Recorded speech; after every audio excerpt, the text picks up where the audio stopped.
Hello, welcome to my first wedding planning series.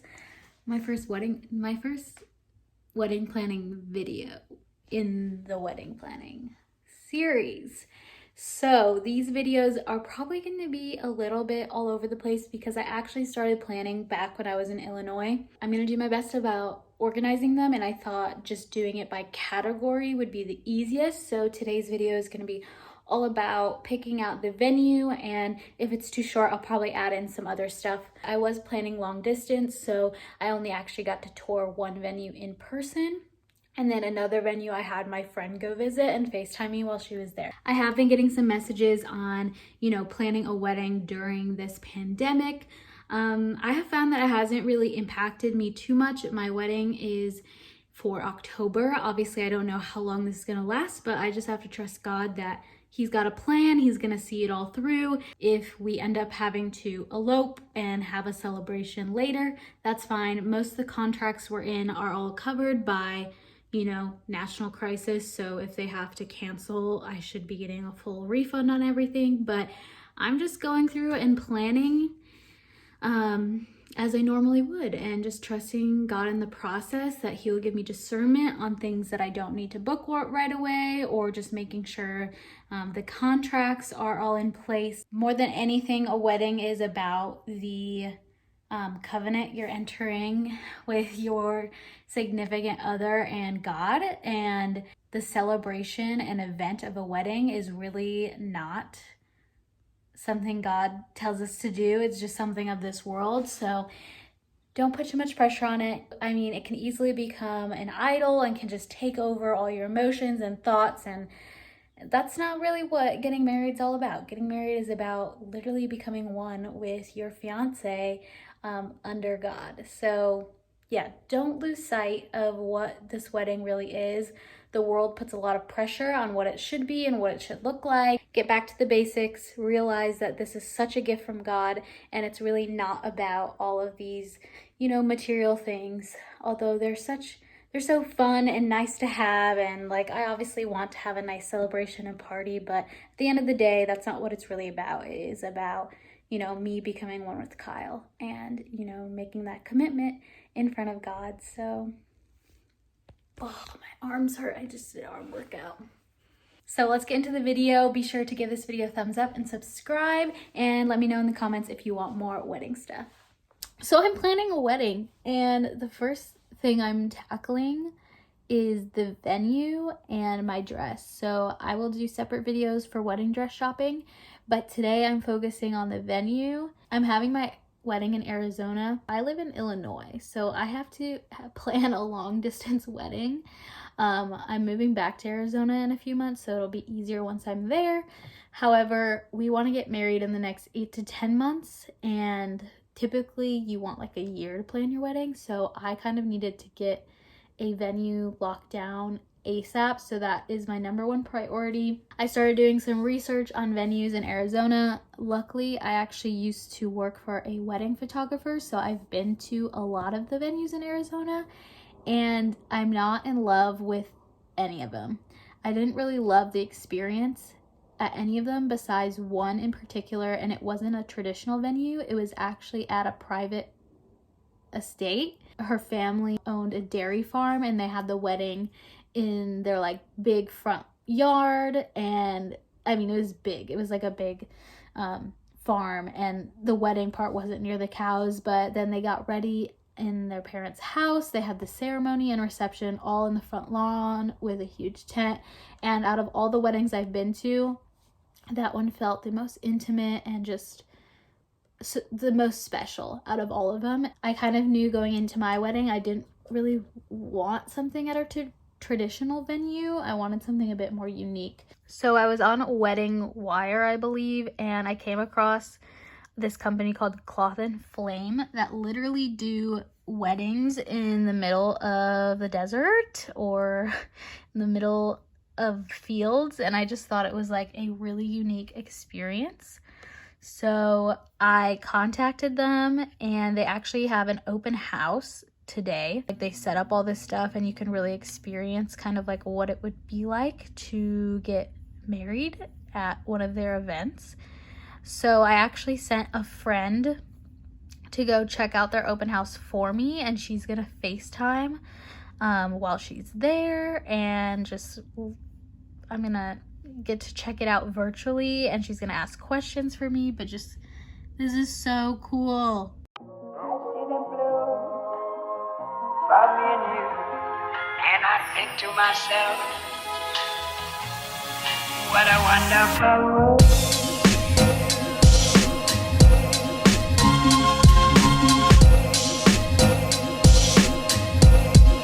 What a wonderful world.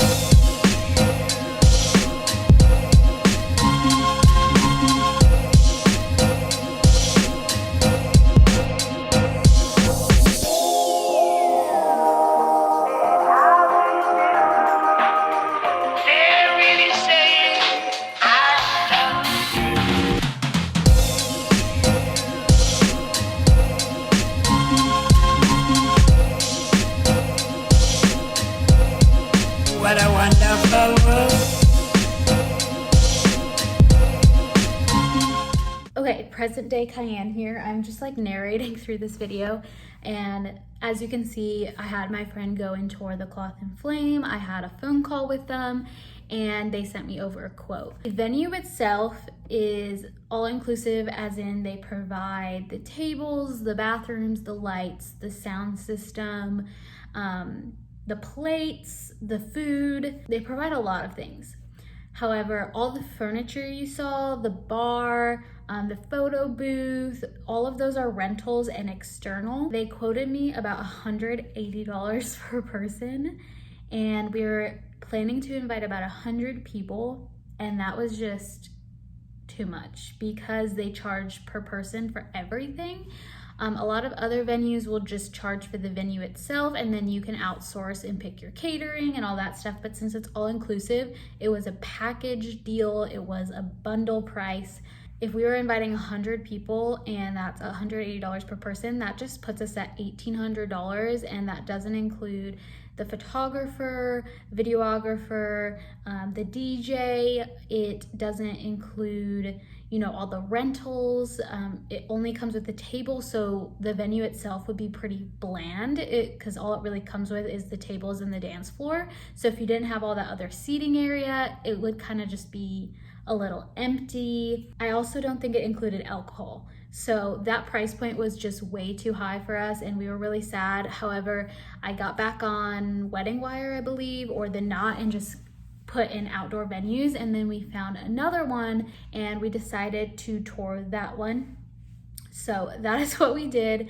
We didn't decide to go with the Cloth and Flame route just because we couldn't customize it to our budget, and we were honestly trying to keep under $20,000 for the wedding itself, and you know, everything starting at 18, not including everything else. It was just not happening. So then I'm gonna insert all the footage from the venue we actually decided on, and their price points were so much better. So let's get into that. Okay, no, let's not do that.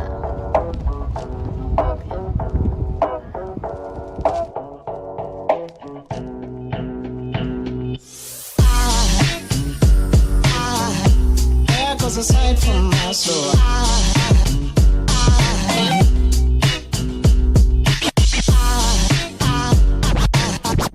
there goes a sight, there goes a sight. Now there goes a sight from my soul.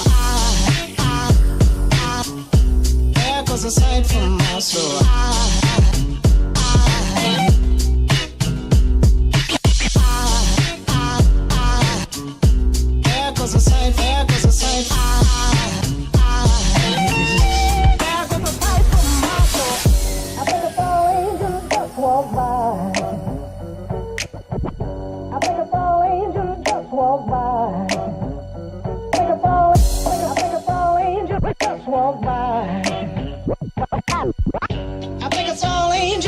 Walk by.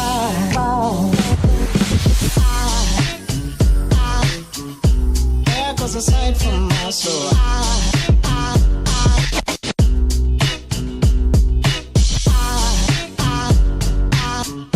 There goes a sight, there goes a sight. So that is the video. So that is so that is the venue we decided on. We also considered one more, but it wasn't available at all in October. That is one feature on the websites. You can put in the dates and you can see the calendar if they're even available. So that was really helpful. And like I said, we didn't really want something super traditional at a resort or at a building. We really wanted it outside. So we absolutely loved this venue, and as you can see, it is so beautiful on its own. You really don't need much. Like, the view is breathtaking. So they were actually setting up for a wedding the day before, so they were like building out some things and finishing the dance floor. They were renovating the bathrooms when we were there, so the whole setup was kind of a little bit messy, but even in the mess, we could see just how beautiful it is. So we ended up picking this venue, and the main difference about this venue in the price point was, well, it was a heck of a lot cheaper, but it was in tiers. So for 0 to 100 people, it was one price. Then from 100 people to 150 or 200 people, it was a price up. The price difference, I think, was about $900. Which gives us so much more flexibility in who we could invite. When we were looking at the first venue, we were like, dang, we have to cut people off the list. But now with this flexibility in the price, and it's really not that big of a price jump, it just allows us to invite a lot more people without just having to be so cutthroat, I guess. Because we were getting to a point where, like, okay, we're inviting 40 people and that's it. So with this venue, we can invite a lot more people. Our invite list is about 150 now, and we'll tweak it over the next 2 months or so. But yeah, we're at 150, and we're assuming about 100 will come. And we just booked for the lower set, the 0 to 100 guests, and a month before the wedding, if we find out that there's more than 100, if it's just a few people, they'll just charge us individually per person. If it's, I think like 15, 20 more people, then they have to like put us up into the next tier. So love that. This venue included tables, chairs. You have to do the bar there, but they have a whole little shack, as you saw, so that's cool, so we don't have to rent anything for them to set up. It includes the dance floor, the lights. It comes with a fire pit and outdoor furniture for people to sit on.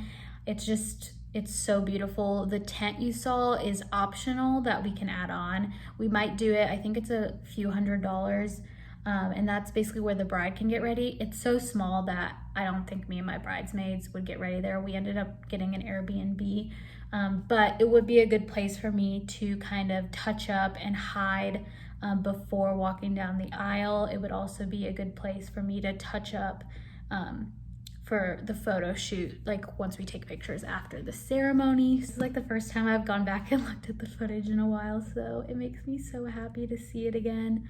It's just so beautiful, and we'll be getting married right around sunset, so I'm just so excited.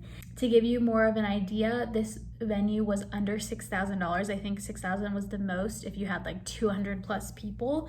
And then I will insert some photos of the tables and chairs. Their Instagram is not poppin', but yeah, I don't really love the look of the white chairs.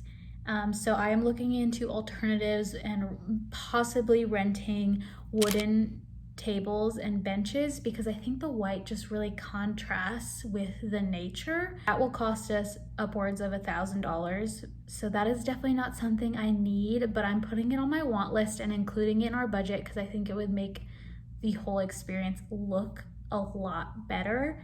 But I can easily cut that out and just go with the tables and chairs that they have and make it work. While we are on the topic of tables and rentals, I quickly wanted to show you my Milanote board. I will go into more detail about this in another video, but I use this website called Milanote to plan my wedding, and I just love it because it's super visual and customizable.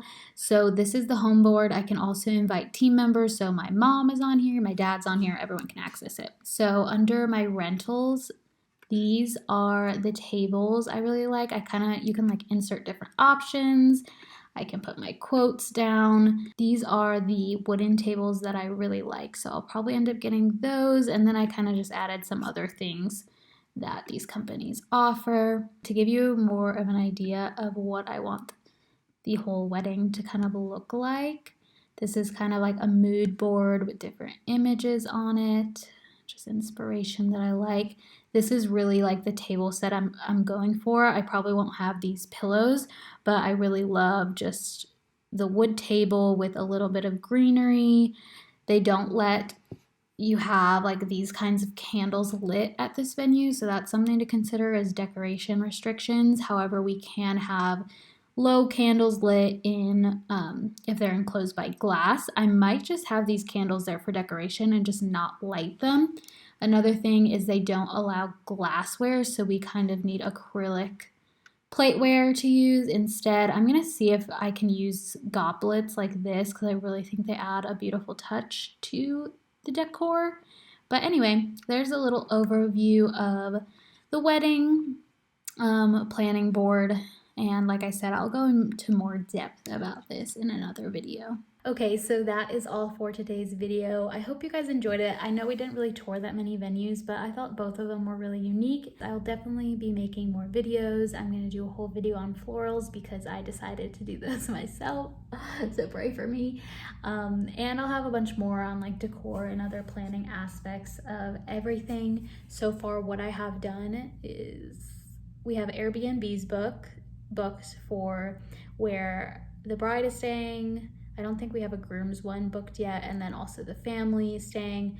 They're in the process of planning a barbecue pool day and also the rehearsal dinner at those Airbnbs. Also have a photographer booked. I have a videographer who I'm planning to book, but I just need to catch up with him. He's a friend. We are in the process of booking a caterer. So yeah, that's kind of where I'm at the wedding planning process. I need to book entertainment. Yeah, I think that's like the last big thing. I need to decide if I'm going to end up doing a bachelorette party, and we need to finalize guest list. We're not going to do invites just to save money, but we will be sending out save the dates and just having everybody RSVP online. So yeah, that's where I'm at the process. I hope you guys enjoyed this video. If you did, give it a thumbs up, subscribe to the channel, and I will see you in my next video on Thursday. Love you guys. Bye.